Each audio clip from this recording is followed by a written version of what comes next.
వేయడం అంటేనే కేసును నీరుగార్చడం. ఇందులో సిట్ ఎందుకు? సీదా కంప్లైంట్ ఉంది కదా.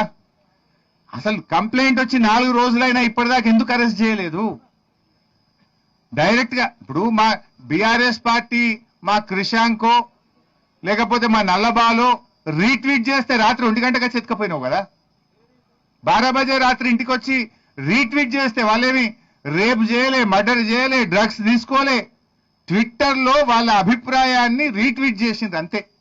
దానికి 1 గంట రాత్రి పోయి బీఆర్ఎస్ కార్యకర్తలు అరెస్ట్ చేసి కేసుల మీద కేసులు పెట్టి పీటీ వారెంట్లు వేసి బెయిల్ రాకుండా లోపల పెట్టిన రేవంత్ రెడ్డి 4 రోజులైనా ఒక రేప్ కేసులో కంప్లైంట్ వస్తే ఇప్పటిదాకా నువ్వు అరెస్ట్ చేయలేదంటేనే నీ కుమ్మక్కు రాజకీయం బయటపడుతుంది. ఇప్పుడు ఇంత క్లియర్ కట్ కేసులో 4 రోజులైనా నువ్వు యాక్ట్ చేయలే.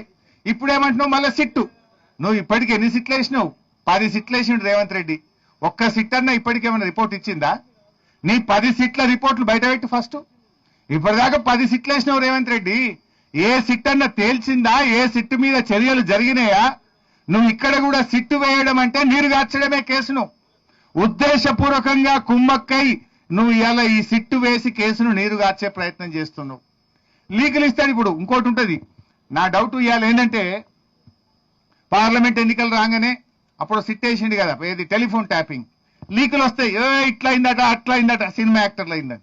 మళ్ళా పార్లమెంట్ ఎలక్షన్ కాగానే తప్పు సినిమా యాక్టర్లు ఎవరు ట్యాప్ కాలేదు అని మళ్ళీ ప్రభుత్వమే చెప్పింది. మళ్ళా మొన్న సర్పంచ్ ఎన్నికలు మున్సిపాలిటీ ఎన్నికలు రాగానే మళ్ళీ సిట్టు లీకులన్నీ వచ్చినాయి. అలేవో మొన్న ఎలక్షన్లు అయిపోయినాయి, బంద్ అయింది.